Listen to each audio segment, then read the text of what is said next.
omezil pravomoci prezidenta, prosazuje ministr pro lidská práva, rovné příležitosti a legislativu. Dobrý večer. Dobrý večer, nepřesnosti vyjasníme později. Opakujte to. Nechcete omezit? Není to nutně omezení, je to spíše zpřesnění na základě zkušenosti se všemi předchozími demokraticky zvolenými prezidenty. Ano. Co? S tím ovšem nesouhlasí, a to zásadně, senátor a předseda Strany práv a občanů, pro kterého je prezident Miloš Zeman státníkem mezinárodního formátu. Dobrý večer. Dobrý večer. Správně. S omezením pravomocí spíše nesouhlasí expert na ústavní právo, profesor právnické fakulty Univerzity Karlovy v Praze. Dobrý večer. Dobrý večer. Jistě. Prezident Zeman by za své chování měl být odvolán. To je názor účastnice akce Červená karta do oken. Dobrý večer. Dobrý večer. Co? Chce se mi zvracet. Naproti tomu petici Braňme prezidenta Miloše Zemana podepsala jeho faninka, podporovatelka, které se líbí, že prezident Zeman se nebojí říkat věci na rovinu. Dobrý večer. Dobrý večer.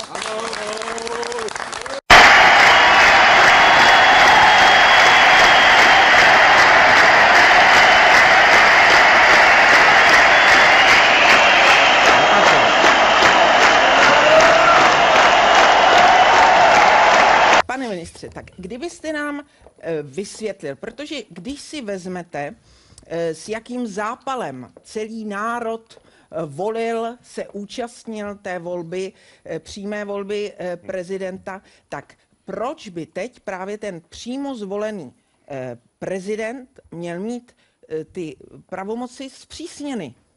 No, já jsem použil pojem zpřesněny, protože my na některých místech dokonce navrhujeme rozšíření nebo zvýšení pravomocí a jinde naopak omezení.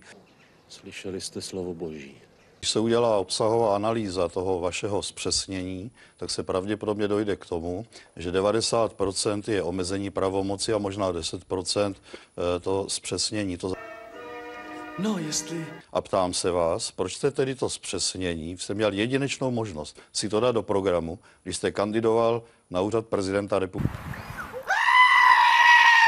Vyznávám, nicméně i já jsem to prosazoval ještě odpovězte dávno mi na mou otázku. Proč jste to neudělal, proč jste to nedal do vašeho volebního programu, když jste kandidoval na úřad prezidenta republiky? Já myslím, že tento můj názor byl dlouhodobě předtím známý, už když se projednávalo zavedení přímé volby prezidenta. Ty vole, tady čtu, že jsi šoustal s téčkem. Paní Vyčanová, vy to cítíte jako Já to cítím, ano, jako já to cítím jinak. Já teda nejsem odborník na ústavní právo, nicméně mě velice zaráží, že se to teda jakoby řeší až teď, v momentě, kdy se tady rozjela tato štvavá kampaň proti panu prezidentovi, to je velice zajímavé. I to snadno vyvrátím. No, vy to možná snadno vyvrátíte, pane Dienstbier. Jo, mimochodem, já jsem se vás chtěla zeptat, jak se máte u vás v TOP 09? Je vidět, že máte velmi špatný přehled. Tak to vím opět naprosto přesně, soudruhu generále. Byl to křižník Potěmkin. A od té doby a na jeho počest soudruzi v Sovětském svazu staví takzvané Potěmkinovy vesnice. Začnete nás omezovat na referendu, nebudeme moc rozhodovat třeba referendem. Teď se vám nelíbí, vám se nelíbí, teď momentálně pan Meissner, Já si myslím, že se vám nelíbí, že se někdo postavil Putinovi. To je ten celý problém, Pane Meissnere, my se tady bavíme, tak předně, abychom si to ujasnili, tady tu vaši poznámku, která sem naprosto nepatří. Já nechci brát panu Dienstbierovi pak slovo, ale je to velmi důležité. Teď je úplně jiná situace než před rokem. Putin válčí v Evropě a je potřeba na to reagovat. Paní Vyčanová. Cože?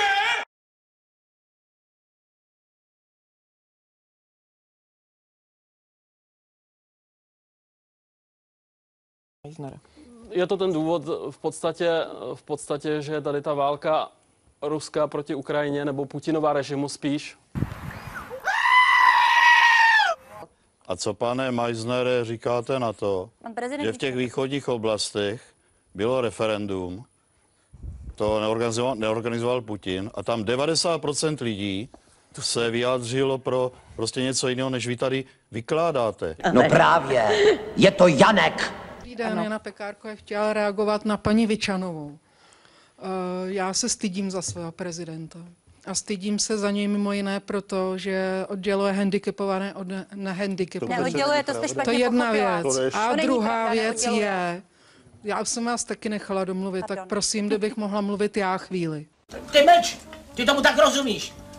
Máš místo mozku zpěva kostku. Co vám řekl pan prezident? Zaprvé, pan prezident není žádný lidovec a není žádný hlupák. Pan prezident řekl, že tím myslel mentálně prostě postižené děti. Že s tím v žádném případě nemyslel fyzicky postižené děti. A když se něco nelíbí na prezidentu republiky, nevím, já mám venkovské vychování a pocházím z 15 hektarového hospodářství, tak snad by se mělo udělat to, že se toho prezidenta někdo zeptá. Ale druhý den byla plošná prostě štvavá masivní kampaň. Děti s lehkým mentálním postižením jsou dobře integrovatelné. V řadě zemí v Evropě to funguje a i v České republice jsou příklady škol, které integrují takovéto děti, ale které zároveň jsou schopny dát prostor, vlastně speciální podmínky i nadaným dětem. Povídám! Chci do Vršovy! Že nevyřešíme to, co pan prezident ve skutečnosti myslel, protože on také řekl, multikulturalisté mě napadnou, že jsem rasista, nebo já nevím, co všechno v souvislosti s tímto výrokem.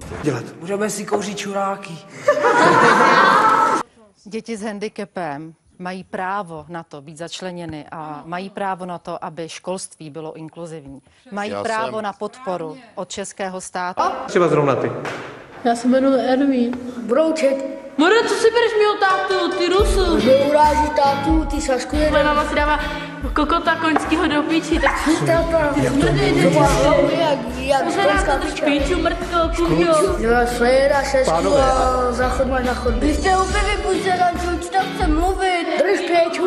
Paní Vyčanová, já vám nebudu prozrazovat, koho já jsem volila, Dobře. ale já to žiju, ten život. Dobře, takže vy ale mi pan nebudete prezident říkat, tam nikoho, jak to pan prezident myslel. Tam v tom výroku pan prezident nikoho nechtěl urazit, nikoho nechtěl diskriminovat, on jenom vyjádřil obavu o to, protože já si myslím teda hlavně, že ta inkluze je velice individuální a nemůžeme vzít všechny handicapované děti a naspat je do škol, že jo? To asi by nešlo, protože jsou Z jakého důvodu? Třeba zahraj, že vyznáváš Ivetě lásku. Iveto, hoď mě. Vy se tomu ještě smějte, protože něco jiného. Já nechci na furiáky skoro divadlu. Se zeptám pana Dienstbiera, že je mně úplně jasný, že prostě ještě stále nevstřebal tu porážku z té volby. To je úplně jasný, to tady vidíme. A jakožto minister pro lidská práva, pane ministře, proč vás na prvním místě zajímají pravomoce prezidenta? Proč vás zajímají různě sexuálně orientovaní obyvatelé této republiky? Proč vás nezajímají, kde ti lidi mají základní lidský práva, bezdomovci? Ženy s malýma dětma. Proč se o těm lidem je odepíráno to nejzákladnější lidský právo? Právo na slušný život.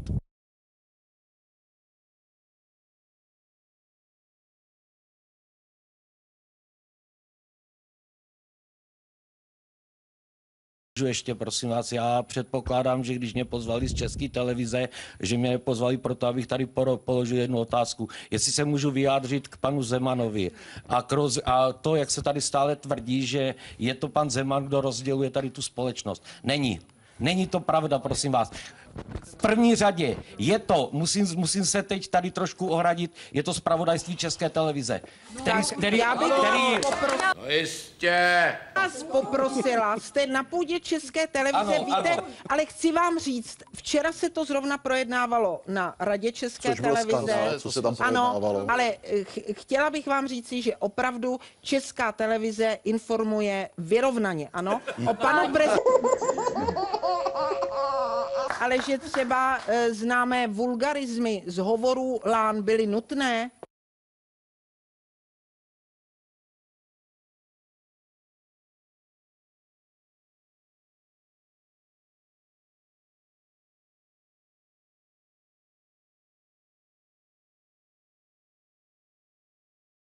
Použil, byly komentáře několika překladatelů. Ano, komentáře několika překladatelů, ale v Google to normálně najdete, nebo když jste to tam dalo najít, já jsem to zkoušela, když to řekla, já jsem to tam našla. Prosím, dobře. Já bych jenom řekla, že tyto výrazy, které použil pan prezident, zejména ten nejhrubší výraz o ženském pohlaví, díky tomu, že to řekl, tak řada malých dětí tento výraz poprvé v životě slyšela.